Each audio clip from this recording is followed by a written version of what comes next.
Jemaat yang saya kasihi di dalam Tuhan Yesus Kristus, malam hari ini saya mau bawakan kita sebuah pelajaran praktis tentang kreativitas. Ini adalah teologi penciptaan, 5 pelajaran praktis tentang kreativitas. Mari kita lihat apa pelajaran praktis yang pertama dari penciptaan di dalam Alkitab.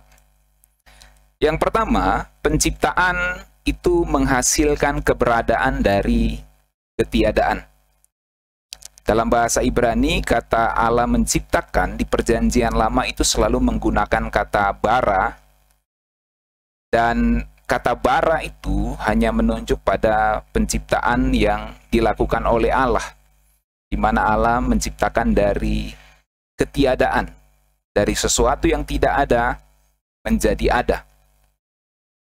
Dalam bahasa Latin itu disebut ex nihilo, dari ketiadaan.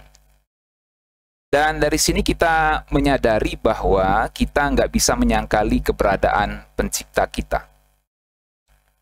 Ada orang ateis yang tidak percaya adanya Tuhan, dan bagaimanapun juga dia tidak bisa menjelaskan dari mana datangnya semua bahan-bahan ciptaan ini. Dari mana datangnya dia, dari mana datangnya mamanya, dari mana datangnya neneknya, dari mana datang nenek moyangnya, nenek moyang nenek moyangnya, sampai pada akhirnya logikanya kalau dia mau rendah hati harus tunduk pada keberadaan Sang Pencipta.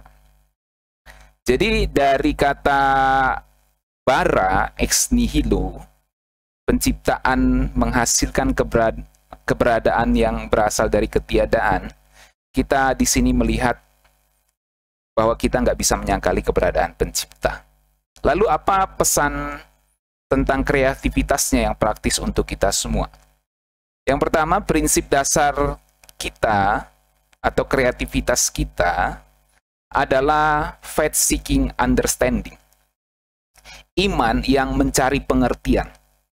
Jadi ketika orang mencari pengertian, mencari iman, dengan pengertiannya, itu salah.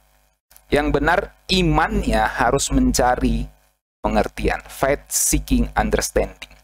Iman mencari pengertian. Artinya begini, semua dasar kreativitas kita, semua dasar pencarian kita akan ilmu pengetahuan harus dilandaskan pada dasar iman. Kita tidak akan pernah bisa mengembangkan ilmu pengetahuan sampai titik yang sempurna kalau tidak dilandaskan pada iman. Sehebat apapun ilmuwan yang ateis, yang tidak percaya adanya Tuhan, pasti tidak akan mencapai kesempurnaan ilmu pengetahuan kalau dia tidak mendasarinya pada iman. Sebab bagaimanapun dia akan mentok pada satu pertanyaan, dari mana datangnya semua bahan-bahan yang dia gunakan untuk mencipta, untuk meng-create sesuatu itu. Jadi, pastikan kita punya kreativitas, prinsip dasarnya adalah faith-seeking understanding. Saya mau bacakan, saya mau satu orang membaca Ibrani 11 ayat 6. Siapa saja yang bisa mendapatkannya saat ini? Ibrani 11 ayat 6, ada yang bisa membuka Alkitabnya? Silakan. Tetapi tanpa iman, tidak mungkin orang berkenan kepada Allah. Sebab barang siapa berpaling kepada Allah, ia harus percaya bahwa Allah ada dan bahwa Allah memberi upah kepada orang yang sungguh-sungguh mencari Dia. Ya, amin. Tidak mungkin orang berkenan kepada Allah. Siapa yang mau mencari Allah, dia harus memiliki iman. Artinya faith seeking understanding. Bukan understanding seeking faith.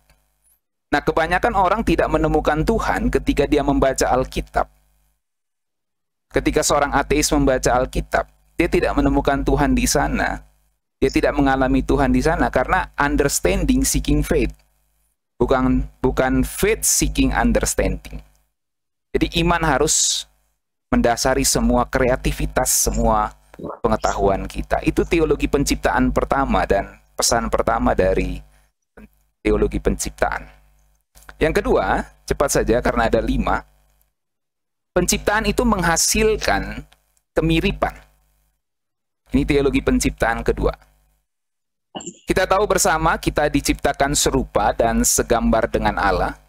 Dan kata mirip dalam Kamus Besar Bahasa Indonesia itu berarti hampir sama atau serupa dengan. Bukan sesuatu yang benar-benar sama, tetapi hampir sama, itu mirip. Serupa dan segambar dengan Allah. Sering disebut imago Dei. Ya. Imago Dei, imago itu gambar, atau serupa, Dei itu menunjuk pada Allah. Serupa dengan Allah.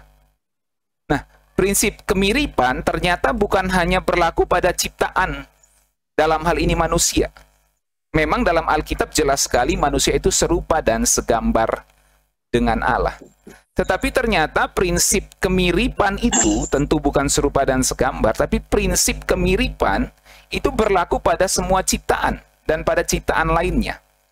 Baik yang diciptakan Tuhan maupun yang diciptakan oleh manusia. Jadi apa yang Tuhan ciptakan itu satu dengan yang lainnya ada kemiripannya, dan apa yang diciptakan manusia juga itu ada kemiripannya. Baik dalam arti positif maupun dalam arti negatif. Saya kasih contoh, misalnya coba kita baca Kolose 2 ayat 16 sampai 17. Siapa yang bisa dapat Kolose 2 ayat 16 sampai 17, lalu bersiap-siap Ibrani 8 ayat 5, Roma 1 ayat 23. Oke, ada di sini rupanya, ya. Ya, silakan baca. Kolose 2 ayat 16 sampai 17. Karena itu, janganlah kamu biarkan orang menghukum kamu mengenai makanan dan minuman, atau mengenai hari raya, bulan baru, ataupun hari Sabat. Ayat 17, semuanya ini hanyalah bayangan dari apa yang harus datang, sedang wujudnya ialah Kristus. Ya, saudara perhatikan ya. Jadi penciptaan makanan, hukum-hukum mengenai makanan, hari raya, Sabat, itu semua bayangan dari apa yang akan datang. Dalam hal ini, wujudnya adalah Kristus. Nah, ini tentu bisa dibahas dari perspektif soal hukum Taurat yang digenapi dalam Kristus. Tetapi saya tidak sedang membahas itu. Saya sedang ingin menunjukkan kepada saudara-saudara bahwa bukan hanya manusia yang diciptakan segambar serupa dengan Allah, dalam hal ini poinnya adalah ada unsur kemiripan. Tetapi ciptaan lainnya, dalam hal ini apa yang Allah tetapkan, yaitu Sabat, mengenai makanan, minuman, hukum, dan lain-lain, itu semua hanyalah bayangan dari apa yang akan datang, dalam hal ini Kristus. Tentu Kristus bukan diciptakan, dia adalah pencipta. Tetapi artinya ada kemiripan antara Kristus dengan apa yang menjadi bayangannya saat itu ya, yaitu mengenai Sabat, hari raya, dan kemudian semuanya digenapi oleh Kristus. Saudara tahu kata bayangan? Tahu ya bayangan ya? Bayangan itu pasti mirip dengan bendanya, ya kan? Benda. Kalau bendanya kotak, pasti bayangannya lingkar, benar nggak? Nah, Ya. Kalau bendanya kotak, bayangannya kotak, gitu. kotak. Ya, jadi bayangannya itu mirip. Dia nggak bisa memantulkan secara utuh seperti cermin, tetapi dia mirip seperti itu. Ya, jadi ada itu yang dimaksud ya. Dan bayangan di situ dalam bahasa Yunaninya itu mengandung unsur gelap ya. Jadi bayangan gelap, bukan bayangan pantulan cermin yang bisa memantulkan secara sempurna gitu ya. Oke. Kemudian yang lain, ini tadi manusia sudah jelas, saya tidak perlu tampilkan. Ibrani 8 ayat 5, coba baca lagi ini. Ibrani 8 ayat 5 ada di slide, baca. Siapa lagi? Bayangan mereka adalah gambaran dan bayangan dari apa yang ada di surga. Sama seperti yang diberitahukan kepada Musa ketika ia hendak mendirikan kemah. Ingatlah, demikian firman-Nya, bahwa engkau membuat semuanya itu menurut contoh yang telah ditunjukkan kepadamu di atas gunung itu. Ya kan? Jadi pelayanan manusia yang ditetapkan oleh Allah, dalam hal ini para imam dan lain-lain, itu ternyata hanyalah gambaran dari apa yang ada di sorga. Jadi ada kemiripan pelayanan para imam di bumi saat itu dengan pelayanan di sorga. Ada kemiripannya. Jadi poin saya adalah ada kemiripan di situ. Bahkan kemah suci itu ada kemiripan dengan model penyembahan di sorga. Ada tahta, ada lingkar-lingkar. Kalau sistem keamanan itu ada ring 1, ring 2. Dan dalam dunia kemalaikatan seperti itu juga, saudara. Ada malaikat yang sekitar tata Allah, ada malaikat yang di ring-ring yang lain, sehingga memang malaikat itu ada kedudukan-kedudukannya, ada level-levelnya. Dan ini menunjukkan semua ada kemiripan. Kalau di bait suci ada ruang kudus, ruang maha kudus, pelataran luar, pelataran dalam, dan lain-lain. Ternyata itu semua mengandung sebuah kemiripan. Jadi penciptaan itu menghasilkan kemiripan. Bahkan dalam dunia teologi ada istilah bait semesta. Bahwa sebenarnya universe ini, alam semesta ini diciptakan Tuhan seperti keadaan sorga itu sebenarnya. Jadi ada seperti sebenarnya universe ini adalah bait Allah yang kudus itu. Bait semesta. Ada pemahaman seperti itu. Nah, dalam pengertian yang negatif, itu kan pengertian positif. Dalam pengertian negatif, kita melihat ada manusia menciptakan hal-hal yang mirip. Gitu. Misalnya ini. Oke, coba baca ini. Siapa yang belum membaca? Roma 1 ayat 23. Mereka menggantikan kemuliaan Allah yang tidak fana dengan gambaran yang mirip dengan manusia yang fana. Burung-burung, binatang-binatang yang berkaki 4, atau binatang-binatang yang menjalan. Ya, dalam terjemahan bahasa Indonesia sehari-harinya dibaca lagi.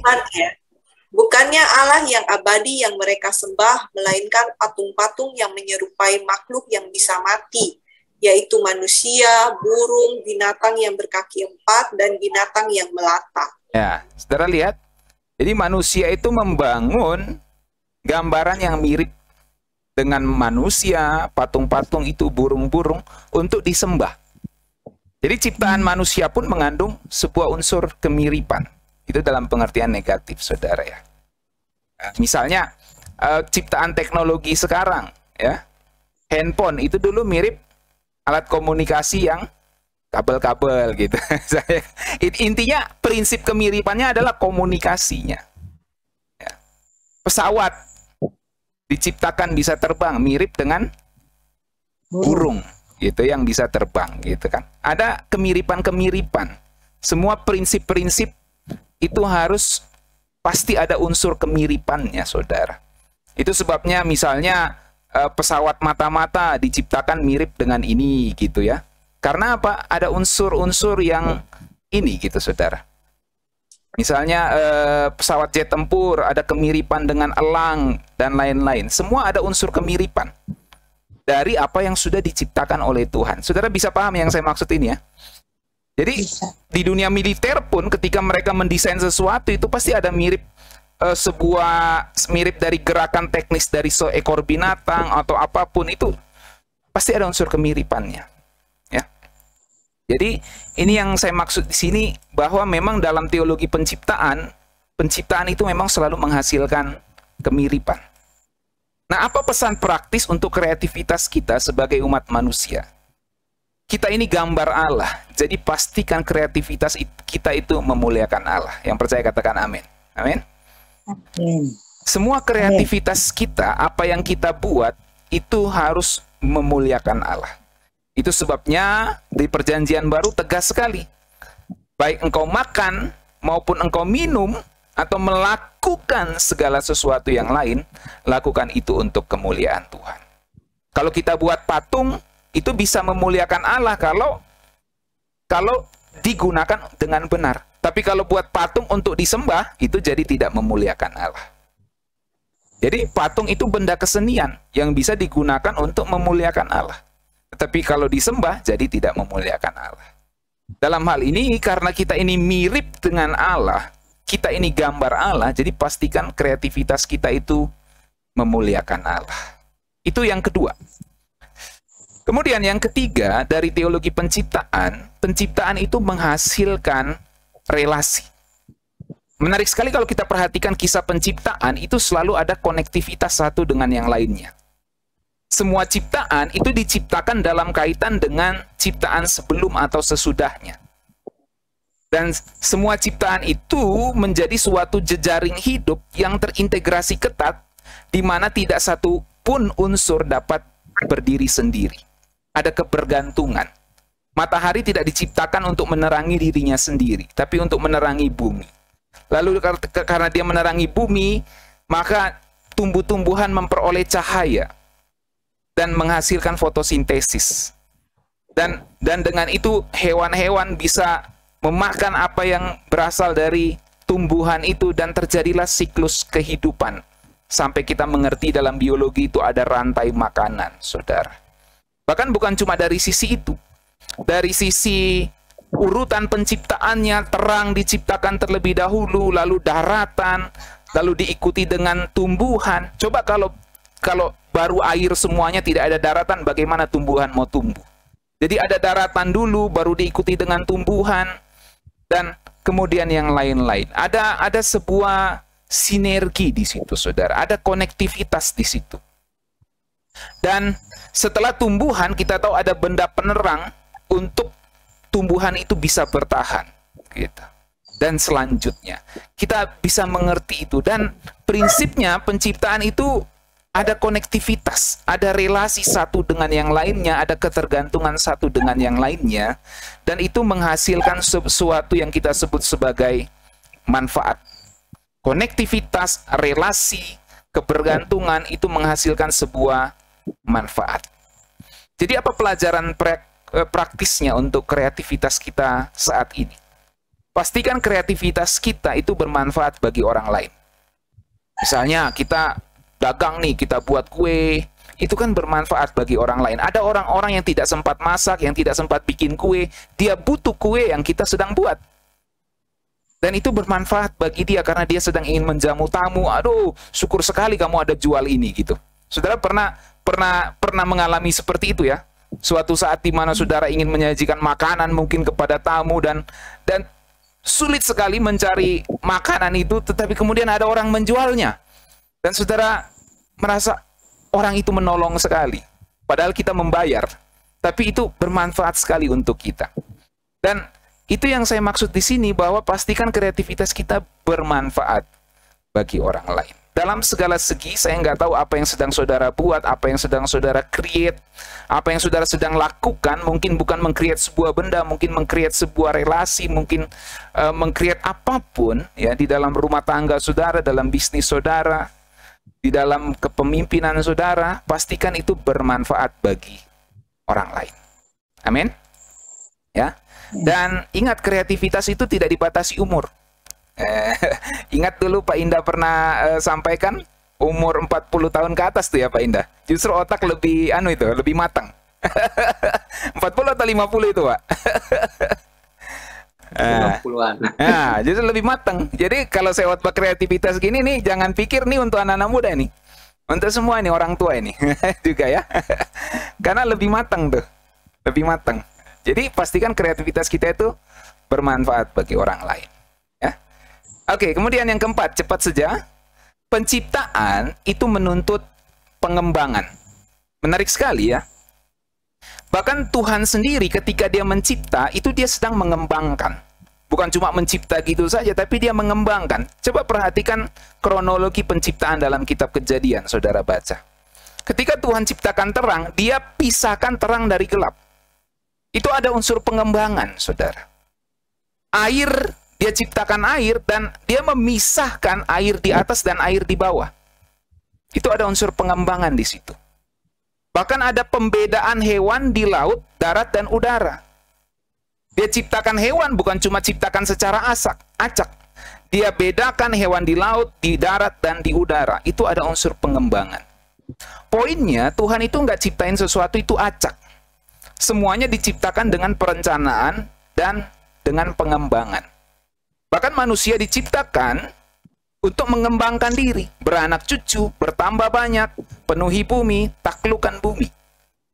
Kalau kita melihat dalam Kejadian 2 ayat 19-20, Adam dan Hawa tentunya diberi tugas untuk memberi nama binatang. Jadi memang ada pengembangan, Tuhan ciptain binatang. Sekarang manusia dipercayakan untuk menamainya. Jadi Tuhan tidak bilang, Adam ini harimau, ini babi, ini gitu. Enggak begitu.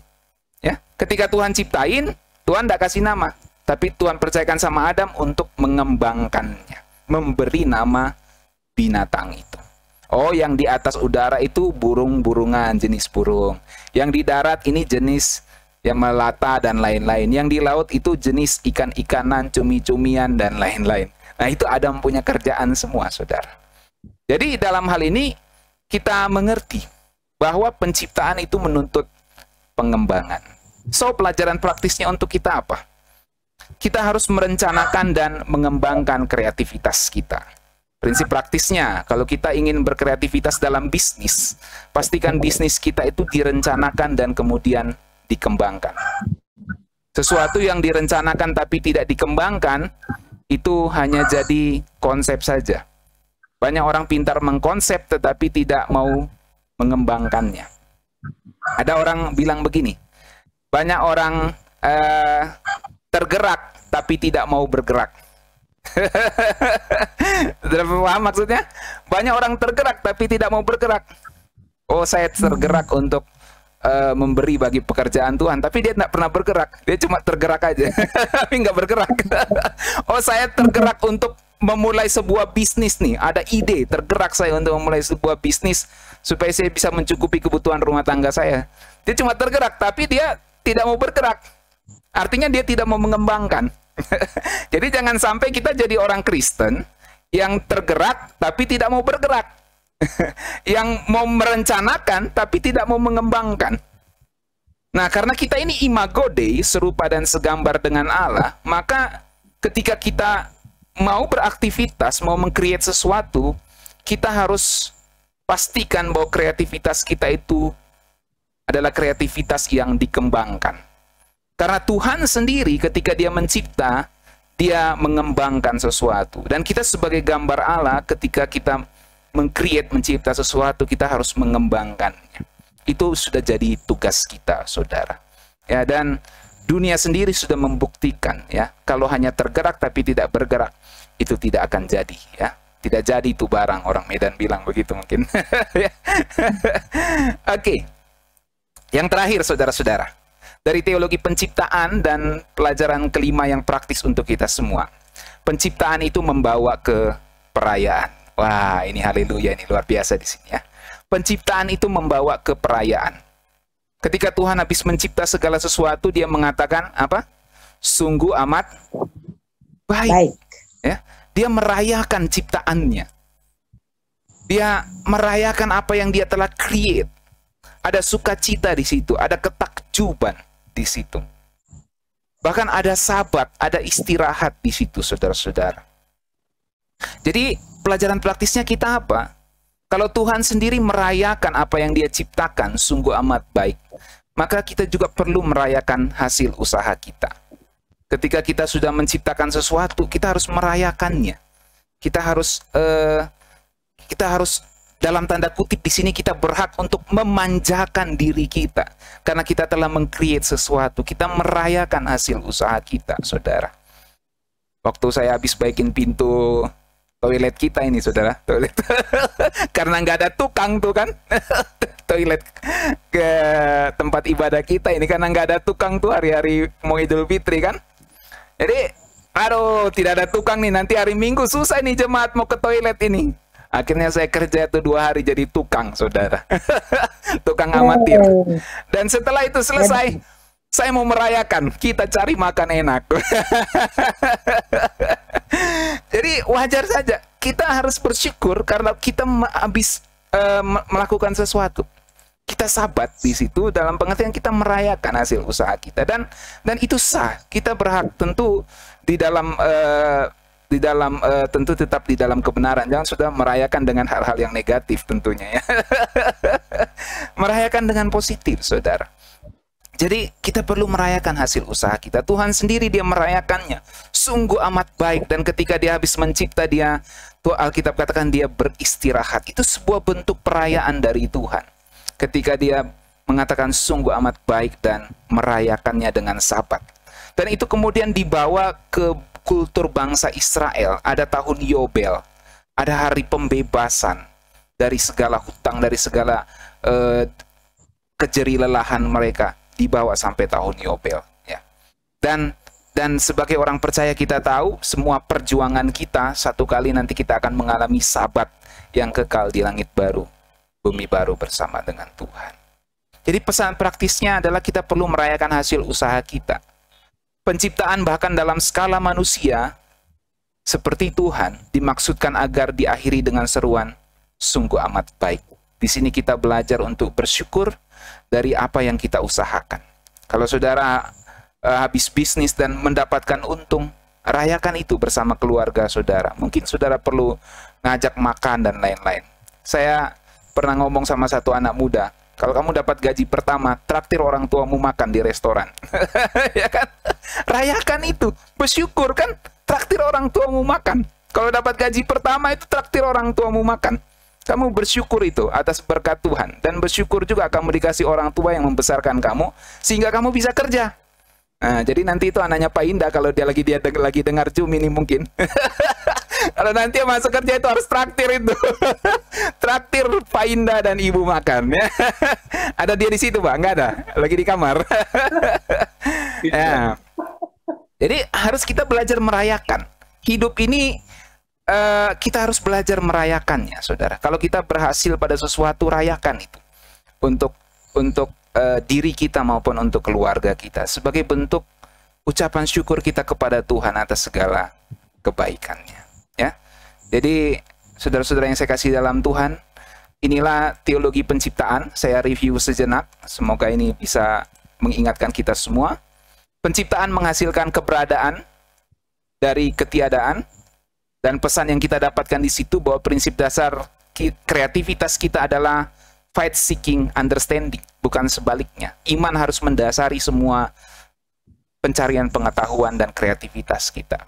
Yang kedua, penciptaan itu menghasilkan kemiripan. Dalam hal ini karena kita mirip dengan Allah, serupa dan segambar dengan Allah, jadi pastikan kreativitas kita itu memuliakan Allah. Kita bisa membuat patung sebagai sebuah seni, tetapi jangan digunakan untuk disembah. Itu dalam pengertian ini kreativitas kita itu memuliakan Allah. Kemudian yang ketiga, penciptaan itu menghasilkan relasi.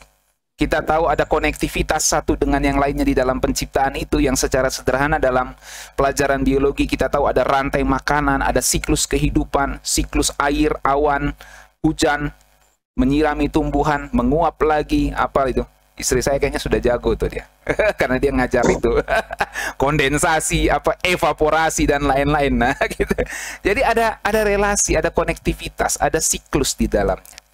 Dalam hal ini ada manfaat yang dihasilkan dari relasi konektivitas siklus itu, saudara. Dari sini kita belajar pastikan kreativitas kita itu bermanfaat bagi orang lain. Yang keempat, penciptaan itu menuntut pengembangan.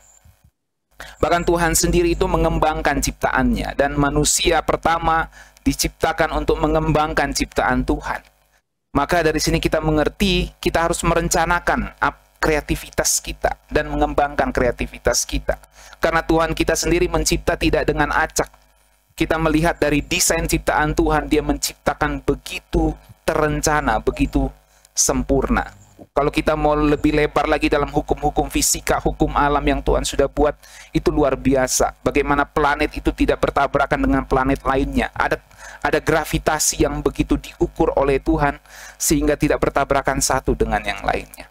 Ini semua ada desain, ada rencana yang begitu agung. Dari sini kita belajar, ketika kita berkreativitas, kita harus merencanakan dan mengembangkan. Ingat, jangan cuma tergerak, tapi harus bergerak. Kemudian yang kelima, penciptaan itu membawa keperayaan. Tuhan sendiri merayakan ciptaannya, sungguh amat baik. Ada sukacita, ada ketakjuban, dan ada istirahat di situ. Maka kita perlu juga merayakan hasil usaha kita. Ketika kita menyelesaikan sebuah karya, atau menyelesaikan sebuah bisnis, atau untung dalam sebuah bisnis, rayakan itu bersama keluarga orang yang kita kasih sebagai bentuk ucapan syukur kita kepada Tuhan. Bahkan penciptaan dalam skala manusia itu didesain Tuhan supaya kita menyerukan sungguh amat baik. Oke, saya rasa ini yang bisa saya sampaikan malam hari ini. Mari kita jadi orang-orang yang kreatif untuk kemuliaan Tuhan. Kita berdoa. Bapa kami di sorga, kami berterima kasih untuk kebenaran firman-Mu malam hari ini. Ajar kami semua untuk menjadi jemaat Tuhan yang melakukan perintah Tuhan, untuk kami mengembangkan kreativitas kami dan merencanakan dan mengembangkan kreativitas kami. Dan biarlah kami juga dapat merayakan semua kreativitas kami ketika kami menyelesaikannya, seperti Tuhan juga merayakannya dengan sungguh amat baik dan dengan Sabat yang kudus. Terima kasih Bapa. Kami bersyukur untuk firman Tuhan ini. Kiranya ini menolong kami semua untuk belajar, bersyukur, bersukacita atas semua yang Tuhan percayakan kepada kami, untuk kami kembangkan, baik kami yang masih muda maupun kami yang sudah tua. Biarlah kami dapat terus berkreativitas sampai Tuhan memanggil kami atau sampai Tuhan datang yang kedua kali nanti. Terima kasih Bapa. Kami bersyukur buat firman Tuhan ini di dalam nama Tuhan Yesus. Haleluya. Amin.